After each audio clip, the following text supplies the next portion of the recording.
आइए आइए, भोला की मशहूर पानी पूरी खाइए, खट्टी मीठी तीखी। आइए आइए आइए, भोला की मशहूर। ये है भोला पानी पूरी वाला, जिसका गांव में एक पानी पूरी का ठेला है, जिसमें हमेशा यही विज्ञापन बजते रहता है। शाम के वक्त भोला के ठेले पर बहुत भीड़ रहती है। भैया मुझे तीखी, मुझे मीडियम और मुझे मीठी। भोला सभी ग्राहकों को उनकी इच्छा अनुसार पानी पूरी खिलाया करता था। रात को 9 बजे भोला अपना ठेला बंद किया करता था और वही बैठकर दिन की कमाई का हिसाब लगाया करता था। आज बिकी 100 प्लेटें पानी पूरी, मतलब आज की कमाई हुई 1000 रुपए और खर्चा हुआ 300 रुपए। दिन ब दिन अपनी बढ़ती कमाई देखकर भोला बहुत खुश था। हर बीते दिन के साथ भोला का व्यापार बढ़ता ही जा रहा था। अब वो अकेला इतने सारे ग्राहकों को नहीं संभाल सकता था। भैया मुझे तीखा। मुझे भी तीखा। मुझे भी। अब भोला को लगने लगा कि उसे कोई सहायक रख लेना चाहिए। अगले दिन जब भोला अपना ठेला लगा रहा था तो उसका दोस्त कृष्णा उसके पास आया। तो भाई भोला, क्या हालचाल है? एकदम बढ़िया, तू बता। बस वही काम ढूंढ रहा हूँ। बहुत सही समय पर आया है तू। मैं अपनी मदद के लिए एक सहायक ढूंढ रहा हूँ। अरे वाह, तो मैं हूं ना तेरा सहायक। भोला को अपना सहायक मिल गया और कृष्णा को अपनी नौकरी। उसी दिन से कृष्णा भोला की मदद करने लगा। अब जब भी भीड़ होती तो भोला को कोई परेशानी नहीं होती, क्योंकि कृष्णा उसकी मदद किया करता था।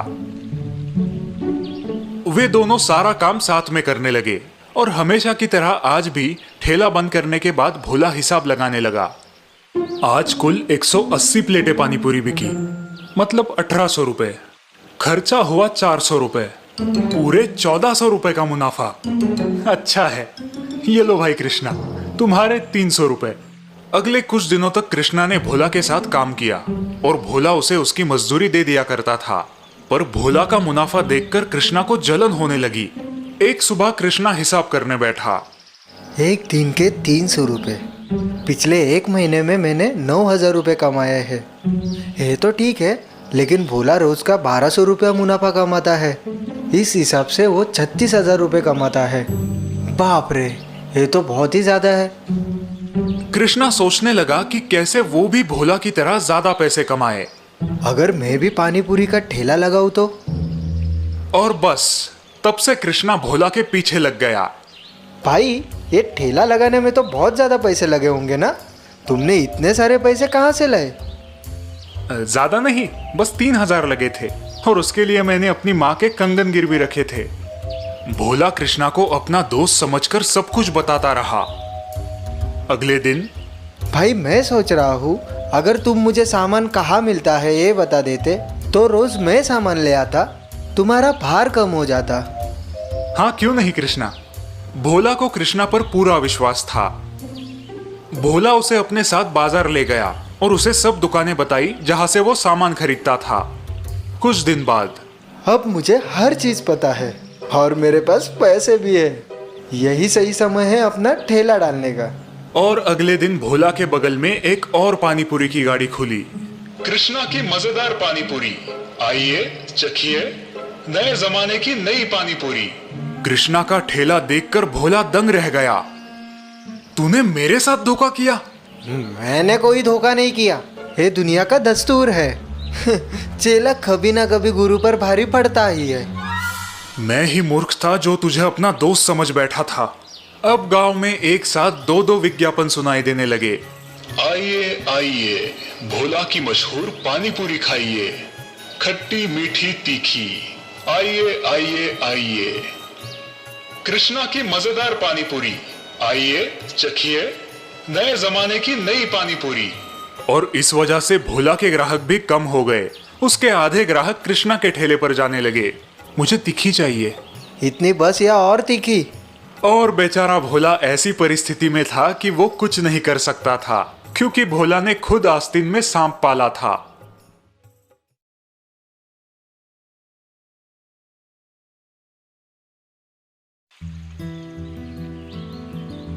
ये जगन है जो आज ही काम की तलाश में अहियापुर आया है। जगन यहाँ अपने मामा हरिया के घर रहने वाला है। प्रणाम मामा जी। चलो अच्छा है तुम आ गए, सफर कैसा रहा तुम्हारा? ठीक ही था। चीनू, अरे ओ चीनू के बच्चे, जगन के लिए पानी ले आना। चीनू पानी लेकर आया और जगन ने पानी पी लिया। तुम आराम करो, मैं तुम्हारे लिए चाय नाश्ते का इंतजाम करता हूँ। मामा जी, मामी नहीं दिखाई दे रही? वो बड़ी लंबी कहानी है, तुम आराम करो, बाद में समझाता हूँ। जगन आराम करने लगा। चीनू, मैं खेत जाकर आता हूँ, तुम जगन का ख्याल रखना। चीनू चाय और समोसा लेकर लौटा। ये लो, गरम गरम समोसा। अरे वाह, तुम्हें तो समोसे भी बनाना आता है। अब बचपन से खाना ही तो पका रहा हूँ, तो आएगा ही ना। मैं समझा नहीं, और मम्मी जी कहाँ है? माँ, वो यहाँ नहीं रहती, वो अपने मायके में रहती है। पर क्यों? भूखी डायन की वजह से।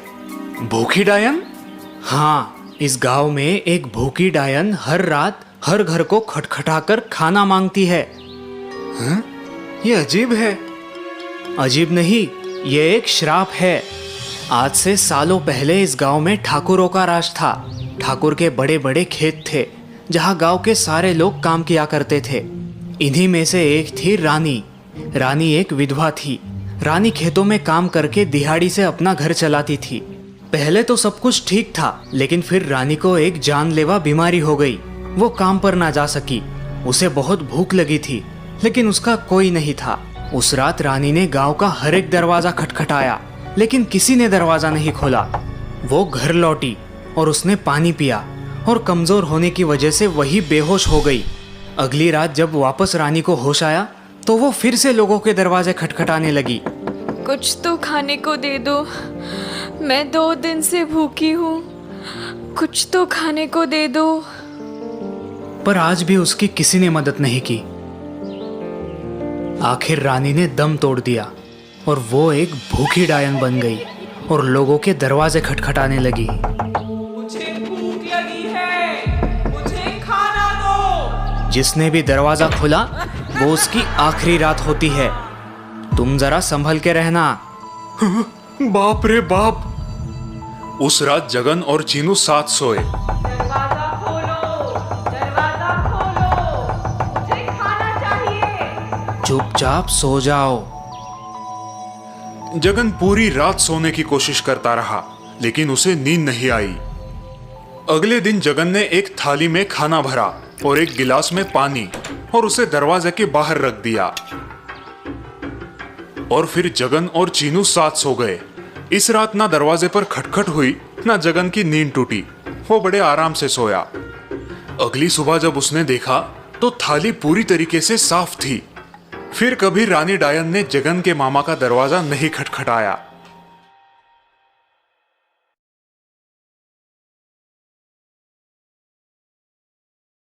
नीलेश का परिवार एक सुखी परिवार था। वो, उसकी पत्नी शर्मिला और उनकी 14 साल की बेटी स्वरा।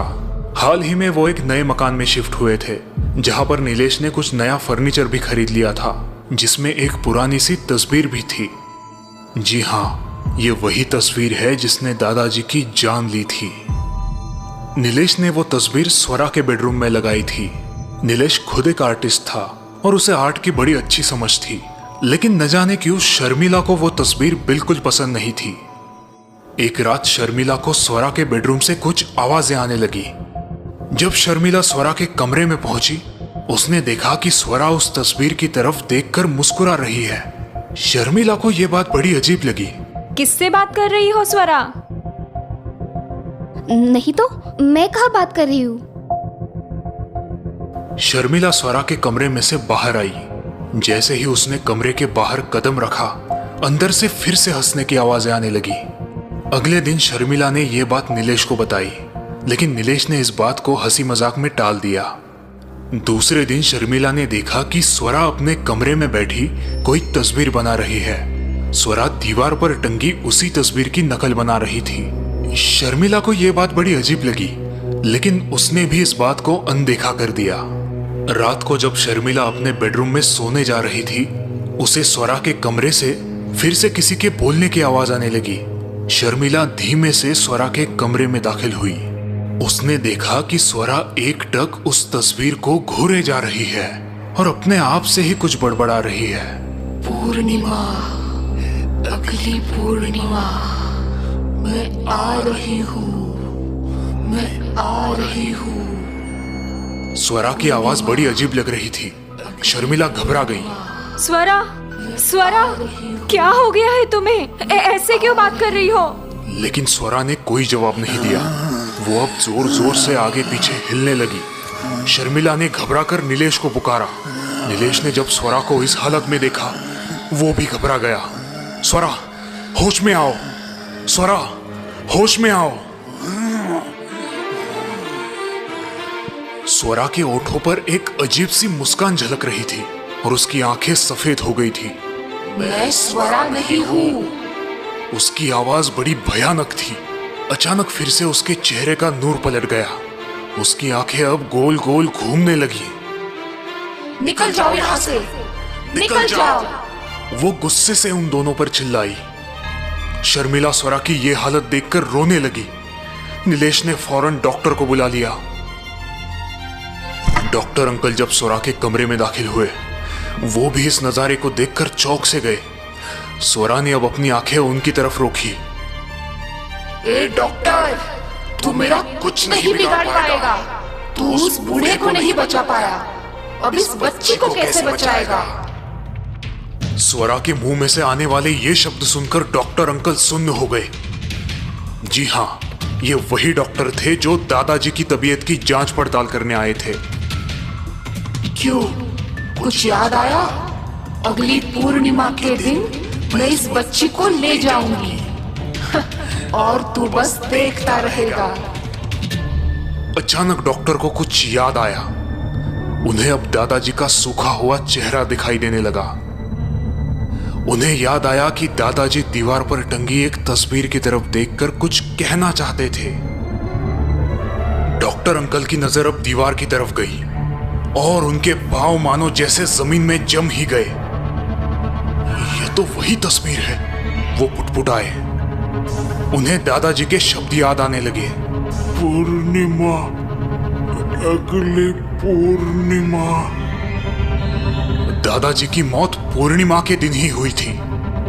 यह तस्वीर यहां पर कैसे आई? जी मैंने वो कबाड़ खाने से खरीदी थी। क्यों, क्या हुआ डॉक्टर साहब? डॉक्टर को अब सारी बात समझ आ गई। तभी स्वरा डॉक्टर को घूरते हुए बोली, तू ठीक समझा।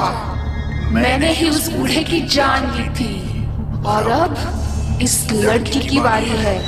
डॉक्टर के माथे पर पसीना जमा होने लगा। वे कांपते हुए उस कमरे से बाहर आए। उन्होंने दादाजी की पूरी हकीकत नीलेश और शर्मिला को बताई।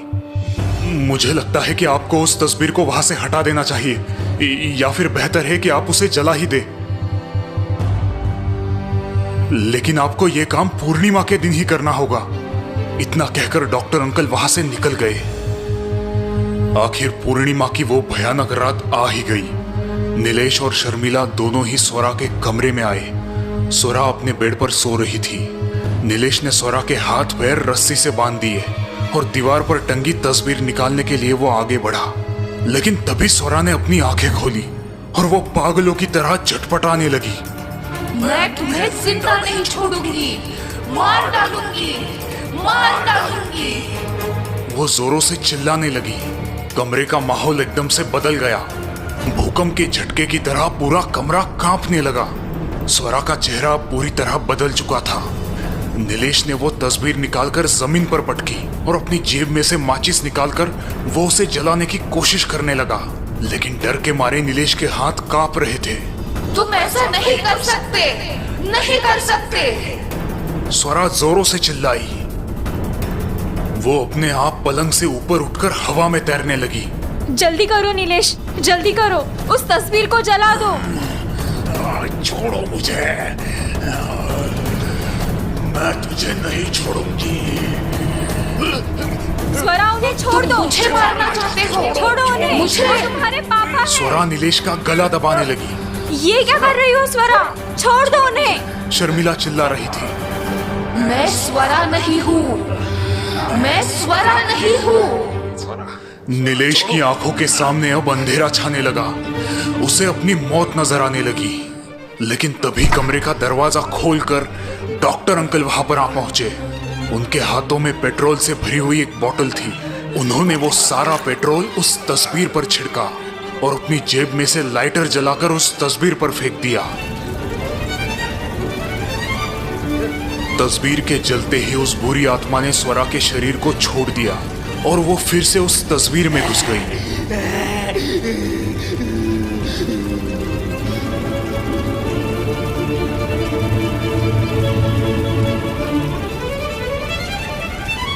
आखिरकार वो तस्वीर जल के राख हो गई और उसी के साथ वो दुष्ट आत्मा भी हमेशा हमेशा के लिए मुक्त हो गई।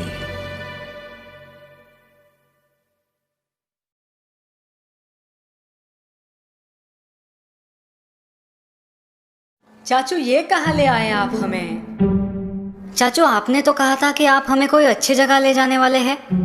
हाँ। लेकिन ये तो एक खंडर म्यूजियम है। खंडर? अरे इस म्यूजियम से ज्यादा रोमांचक जगह और कोई हो ही नहीं सकती।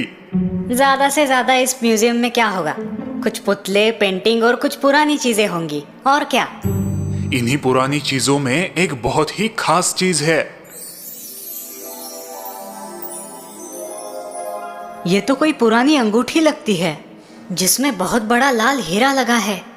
ये कोई आम अंगूठी नहीं, ये एक खूनी अंगूठी है। खूनी अंगूठी?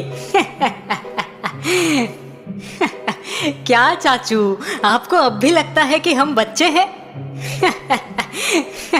खूनी अंगूठी। हंस लो, लेकिन जब इस अंगूठी की सच्चाई पता चलेगी ना तो पैरों तले से जमीन खिसक जाएगी। ऐसा क्या खास है इस अंगूठी में? सालों पहले पूरवगढ़ के महाराज थे राजा भान सिंह। उनकी पत्नी थी रानी लता देवी। लता देवी बड़ी ही खूबसूरत थी।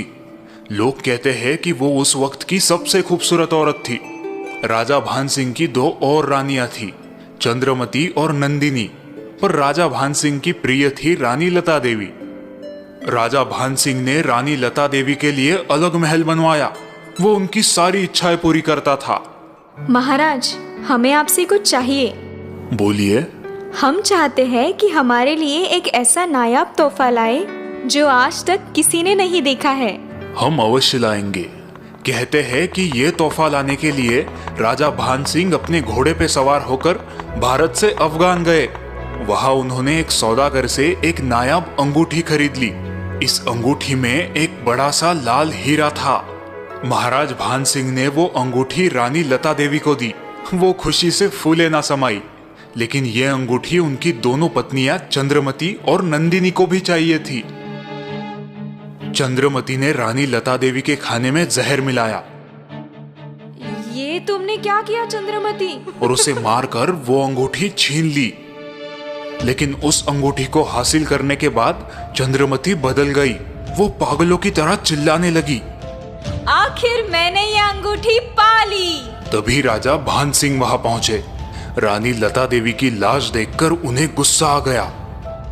इस औरत को अभी के अभी किले से नीचे फेंक दिया जाए। सिपाहियों ने रानी चंद्रमती को किले से नीचे फेंक दिया। इस हादसे के कुछ महीने बाद राजा भान सिंह ने ये अंगूठी नंदिनी को दे दी। नंदिनी का भी बड़ा मन था कि वो ये अंगूठी पहने, लेकिन जैसे ही उसने वो अंगूठी पहनी उसे रानी लता देवी का भूत दिखाई देने लगा। ये मेरी अंगूठी है, मुझे मेरी अंगूठी वापस करो। अपने आप को रानी लता देवी के भूत से बचाने के लिए रानी नंदिनी दौड़ने लगी और दौड़ते दौड़ते वो भी महल से नीचे गिर गई। महाराज के सलाहकारों ने कहा, इस अंगूठी को मंत्रों के जरिए शांत करके नष्ट कर देना चाहिए। राजा भान सिंह ने उनकी बात मान ली। उन्होंने बहुत से यज्ञ करवाए और उसके बाद इसे इस म्यूजियम में रख दिया है ताकि कोई इसे छू ना पाए। क्या सच में रानी लता देवी का भूत इस अंगूठी में है? कहते हैं इस खूनी अंगूठी में एक नहीं बल्कि 7 औरतों के भूत है जो अब भी इस म्यूजियम में घूमती रहती है।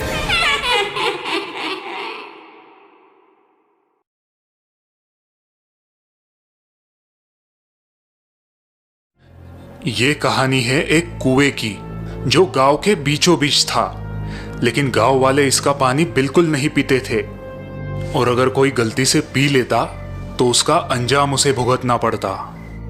आओ आओ आओ हमारे पास आओ। नीलू और उसकी माँ कई सालों बाद अपने गांव आए थे। नीलू बेटा, उस कुएं से दूर रहना। रुको नीलू। लेकिन आप कौन हो? मैंने आपको पहचाना नहीं। मैं तुम्हारी बड़ी दादी माँ, वहां मत जाओ। लेकिन बड़ी दादी माँ, आखिर उस कुएं में है क्या? भूत, माँ बेटे का भूत। क्या दादी, भूत वूत कुछ नहीं होता। तू विदेश में रहता है, भूतों पे तुझे कहाँ यकीन आएगा? आंखों देखा ही मानेगा। खैर, उस कुएं में दो बहुत ही खतरनाक भूत रहते हैं। पिछले 50 सालों से वो वही है। इसका मतलब भूत भी आपसे उम्र में छोटे हैं। धत, मेरा मजाक उड़ाता है? जब तुझे भौरी और भीकू दिखेंगे ना, तब समझेगा। भौरी और भीकू? 50 साल पहले यहाँ ठाकुरों का राज था। उस समय नीची जाति वालों को गांव की कुएं और मंदिरों में जाने पे सख्त पाबंदी थी। भौरी भी एक नीची समाज की औरत थी जो गांव भर साफ सफाई किया करती थी। भौरी का घर गांव की सीमा के बाहर था और उन लोगों को पानी लाने के लिए 2 किलोमीटर नदी पर जाना पड़ता था। कहते हैं भौरी अपने बेटे भीकू से बहुत प्यार करती थी, लेकिन एकाएक भीकू को कोई जानलेवा बीमारी हुई। उसने बिस्तर पकड़ लिया और फिर एक रात पानी पानी माँ, पानी। अभी लाई बेटा, अभी लाई। ठाकुर साहब, मेरा बेटा मर रहा है, मुझे एक लोटा पानी दीजिए। तू नीची जाति की है, तुझे इस कुएं का मीठा पानी नहीं मिलेगा। भौरी रोती हुए उस दूर की नदी पर गई, लेकिन जब तक वो वापस आई, उसका भीकू मर चुका था। अपने बेटे भीकू की लाश अपने हाथों में लेकर भौरी वापस गांव आई। अरे ओ ठाकुर, आज मेरा बेटा सिर्फ तेरी वजह से मरा है। मेरा श्राप है तुझको कि तेरा पूरा खानदान बर्बाद हो जाएगा और आज से जो भी इस कुएं का पानी पिएगा, मैं उसे कुएं में डुबाकर मार दूंगी। भौरी भीकू की लाश हाथ में लिए उस कुएं में कूद गई और उस दिन से आज तक जिस किसी ने भी उस कुएं का पानी पिया, सबके सब उस कुएं में कूदकर मर गए। बड़ी दादी माँ, वैसे कहानी तो अच्छी थी, लेकिन मैं डरा नहीं। नीलू, किससे बात कर रहे हो? बड़ी दादी माँ से। बड़ी दादी माँ को मरे हुए 5 साल हो गए हैं। क्या? उन्होंने उस कुएं में कूदकर जान दे दी थी।